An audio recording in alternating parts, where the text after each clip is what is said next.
Bueno, me gustaría hacer un ensayito aquí de a ver cómo se oye el audio, sobre todo con el pretexto de que estoy viendo a Michel Houellebecq. Ese no es Michel Houellebecq.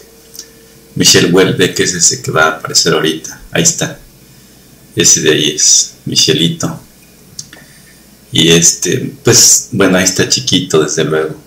Y aquí lo está entrevistando la televisión danesa, me parece. Ese ya es Michel Houellebecq. Es uno de los autores franceses y en general europeos y mundiales más interesantes desde mi punto de vista. ¿Y por qué es interesante? Bueno, yo creo que no hay ningún académico en estos momentos, sociólogo, humanista, que sea enteramente más libre que un escritor como Michel Houellebecq. Y hago esta comparación por un motivo especial. Ahorita las universidades, en muchos sentidos, si antes bien eran los reservorios o custodios de las libertades del pensamiento, ahorita se han vuelto quizás todo lo contrario. Y México no es la excepción en esto. Ahorita si tú eres sociólogo, o si tú eres antropólogo, psicólogo, o humanista de algún tipo, historiador, etcétera, estás, digamos que, en riesgo de que te corran si tú dices lo que piensas, o de que pierdas tu puesto, o pierdas tus incrementos salariales, cosas de ese tipo. O como le ocurre a un amigo aquí en la UDG, un amigo estimado que simplemente tiene su plaza, pero no quieren que dé clases, ¿no? Y entonces lo tienen ahí para tampoco ser ilegales o cometer una arbitrariedad legal. Lo tienen ahí haciendo cosas administrativas o que no tienen que ver con la enseñanza directa con los alumnos. Y esto muestra el nivel ideológico que han alcanzado las universidades. Sobre todo esto de introducir temas de género, perspectivas históricas de género, y que es un cáncer que se está comiendo no nada más a la sociedad. Esto empezó de hecho desde las universidades y lo estamos viendo reflejado en este tipo de cosas. Entonces, bueno, toda esta explicación no es para hablar de las universidades, sino para hablar de cómo los escritores, y yo creo que el ejemplo más acabado y inteligente de todos es Michel Houellebecq. O sea, no es los libros de Houellebecq no son novelas. Él es novelista, es poeta y novelista y ensayista. No son libros que yo recomiende a una persona menor de, ¿qué será?, 35, 40 años. Es decir, lo pueden leer, pero en primer lugar no lo van a entender muy bien, y segundo, se necesita madurez para leer a Houellebecq, y se necesita mucha experiencia de vida, yo diría incluso, ¿no? Porque se las arregla Michel Houellebecq, para hablar de temas extraordinariamente crudos y realistas, pero al mismo tiempo uno de pronto se empieza, por alguna razón, dice, ¿por qué estoy leyendo? O sea, uno como lector dice, ¿por qué estoy leyendo esto? Esta historia es terrible, este personaje es más terrible aún. Y el final del libro es lo más horrible que me puedo imaginar. Y sin embargo está escrito, su literatura ha sido criticada de no muy buena literatura en el sentido lingüístico de la palabra. Y aquí abro un paréntesis para decir que se sabe en los circuitos literarios, la profesión, el oficio del escritor, que cuando tú no dices las cosas con calidad literaria es que no tienes mucho que decir. O sea, lenguaje y contenido, fondo y forma van de la mano.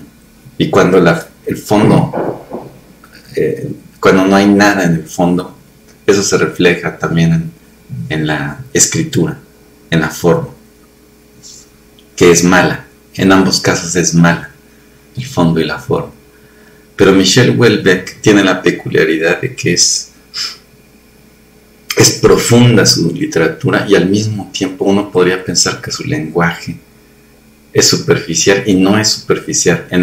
Cuando ya uno se pone, tiene una forma de describir las cosas y de hilar sus historias. Algo que me fascina de sus novelas es que cada capítulo tiene como 3 o 4 páginas. Entonces uno literalmente devora sus novelas porque lo tienen aún atrapado. Y sin embargo no son propiamente lo que yo describiría libros o novelas escritas pensando con la mentalidad del escritor de bestsellers. O sea, uno a veces se pregunta cómo llegó este maldito libro a ser un libro famoso. Y la respuesta es que lo escribió Michel Houellebecq. Ahora, ¿sobre qué habla Michel Houellebecq? Todas sus novelas hablan de puras tragedias humanas contemporáneas, pero aprovecha siempre ese viaje para describir, y así lo han descrito sus críticos, cada novela suya es un testamento del mundo moderno o algo así, o no, esa suicide letter, o sea, es una carta de suicidio de la sociedad contemporánea. Y es que habla de un montón de fenómenos, ¿no? Que son peculiares y particulares a las sociedades modernas contemporáneas. En particular Europa, pero que se podrían extender incluso a países como México, ¿no? Es decir, no estamos ajenos al tipo de fenómenos sociales, antropológicos que Houellebecq describe en sus personajes y en sus novelas. Es decir, temas que tienen que ver con el turismo, por ejemplo, y cómo la gente con el turismo, o sea, qué nos indica desde el punto de vista antropológico ese fenómeno. La prostitución en el turismo, por ejemplo, nos habla de la tecnología, temas como la soledad, temas como la violencia, pero de maneras que son, cuando uno empieza a leer, uno se queda viendo, sí, yo he visto eso que está diciendo Houellebecq. O sea, no es cualquier tipo de violencia, no es cualquier tipo de turismo, es decir, nos cristaliza en el texto cosas que muchos de nosotros hemos pensado y dices, eso tiene un nombre, ahí hay alguien hablando de eso también. O sea, no es nada más vulgarmente hablar de la pinche violencia, ¿no? O el pinche turismo, no, o sea, son temas particulares dentro de eso. Otros temas que le gusta él abordar es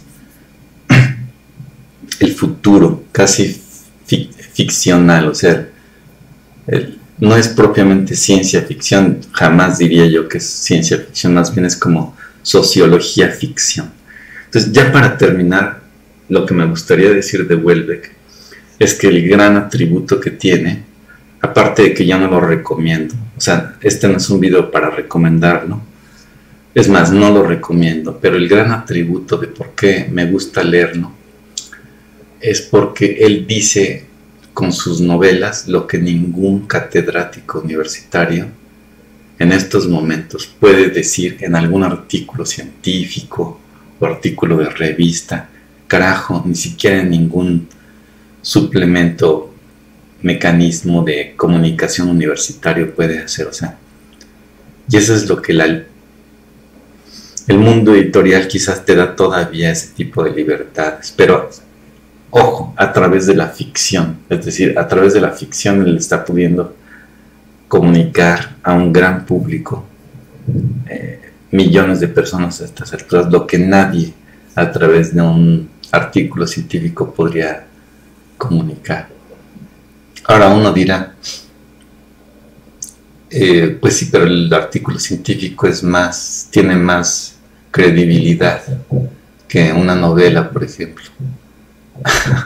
Sí, yo creía lo mismo hasta que leí a Houellebecq. O sea, están tan bien armadas las historias, o al menos están armadas de manera tan verosímilmente interesante, que uno no solo se hace mejores preguntas leyendo una novela de Houellebecq, o sea, mejores preguntas sociológicas, sino que también uno se da unas posibles respuestas de más calidad interesante, o sea, respuestas más interesantes y de una mayor calidad de pensamiento que cuando uno lee uno de estos tontos artículos científicos en las revistas sociológicas actuales.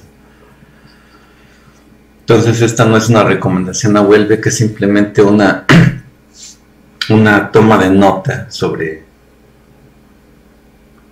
por qué la literatura se ha vuelto tan importante,